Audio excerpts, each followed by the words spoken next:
استدلال باطل این شخص این است که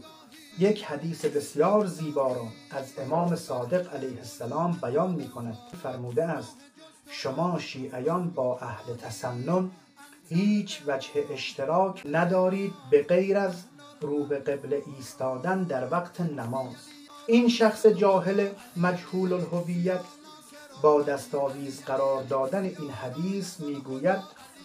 این فحشی که من داده ام به خلیفه چهارم اهل تسنن داده ام،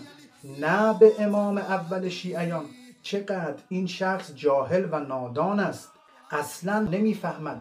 که منظور امام صادق قرآن ناطق بحر حقایق علیه السلام این است که ای شیعیان اعتقادات شما با اعتقادات اهل تسنن فرق دارد، نه اینکه ما در تاریخ 2 امام علی علیه السلام داشته باشیم. و در آخر این مطلب رو بگم به این شخص نادان و به این شخص فحاش که اگر از این نجاستی که خوردید توبه نکنید و در حضور همه اعلام نکنید و به اون دنبال کنندگان خودت که مانند یک بت